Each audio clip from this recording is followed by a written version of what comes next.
Happy New Year, everyone. Coach Adam here. Hope you've come out of the holiday season with renewed energy and focus because it is go time. Whether you had some downtime over the past couple of weeks or spent time doing other sports, or maybe it looked more like a training camp, the reality is that BC Bike Race is 20 weeks away. Yeah, 20 weeks. The countdown is on. So the new year is such a great time to revisit our goals for the coming year, take stock in where we are and commit to where we want to go. So let's talk about training. There's two ways I like to go about structuring training from here. We've got a more traditional linear approach with our periodization where we begin to build our aerobic endurance base right now and then progressively increase intensity as we get towards the racing season. Or an approach I use with many of my master's athletes in particular called reverse periodization. So let's look at both of these options, and then you can decide what might work best for you. So in a linear periodization model, we work in training blocks with ascending levels of intensity. So that means that we begin with lower intensity work or classic kind of base miles, LSD, or long slow distance, long steady distance, and then gradually increase the intensity to more race specific structured intensity as the season approaches. Now, this is a traditional and proven approach that has stood the test of time. It's safe, it works. You know, we do this LSD, that classic base mileage, then we introduce some tempo work, then threshold work, then VO2 efforts, then shorter intervals from 30 to 90 seconds. Maybe those are interspersed through some of those blocks, but most coaches have used a version of this. This has been around for decades. Build the base first, you add the intensity, then you race. It's simple, it's safe, it's effective. But there are drawbacks. Building a ton of base in January and into February and March can be awesome for pros and developing athletes who have lots of time flexibility, but let's face it, it can be really tough for adult athletes in these months, right? We have very little daylight. We have winter weather to make it really difficult for anyone with a job or working daytime hours to build any sort of appreciable amount of base. Like doing 3, 4, 5 hour rides multiple days a week just isn't a reality for many of you. So what's another option? Reverse periodization. So I've mentioned it maybe in a couple of previous videos we've talked about. I've had a lot of success with athletes using this plan. The premise is simple. We load the body with intensity when we're stuck indoors on the trainer or when we might want to be outside for just short, effective workouts. As the daylight and the weather improve, we begin to add duration. So we build volume in more favorable conditions. Now, as long as we're smart and intentional with our intensity distribution, listen to our bodies and make sure we just don't simply pile intensity on top of intensity without ever doing our base volume, our long, easy rides, reverse periodization can be a really effective way to make the most of your winter months. So how could this look for you?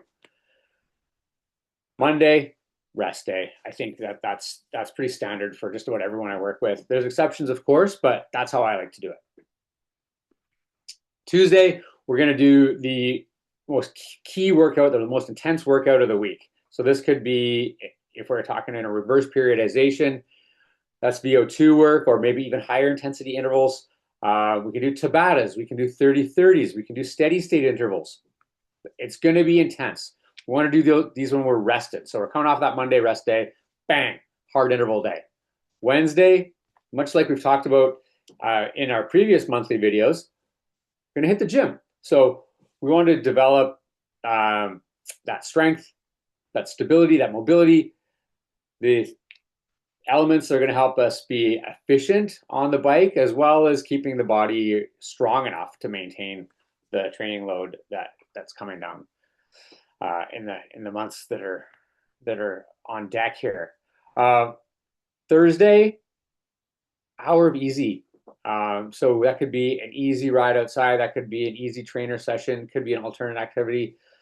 And then Friday, we're back in the gym. Strength resistance work. Saturday, Maybe it's a second VO2 session, or maybe threshold work.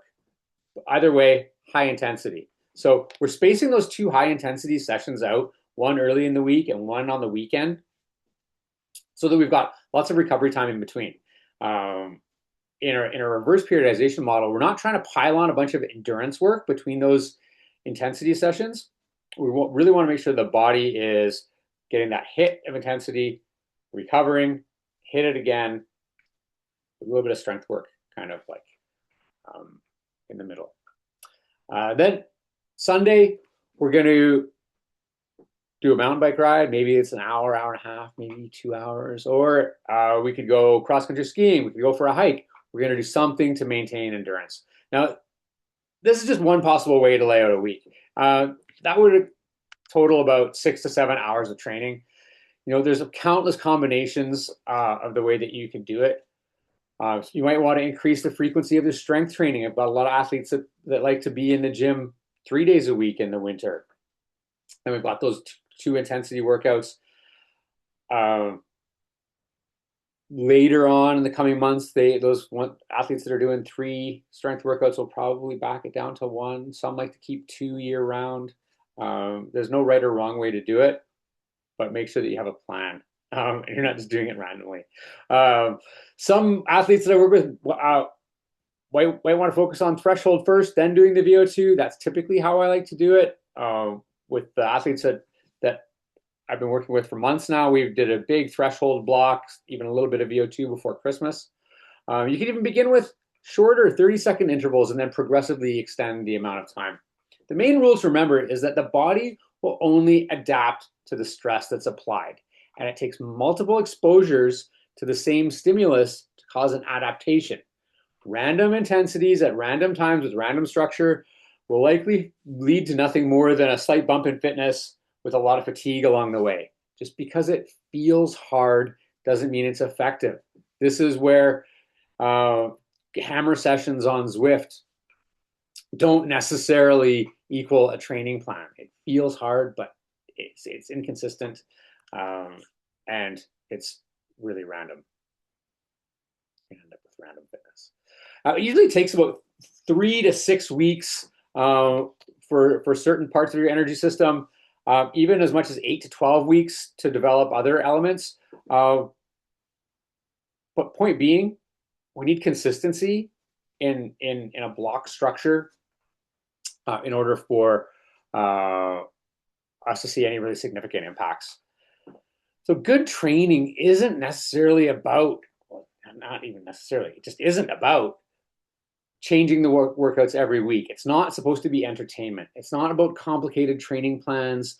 It's about performing focused, deliberate, and intentional work day in and day out for a long period of time.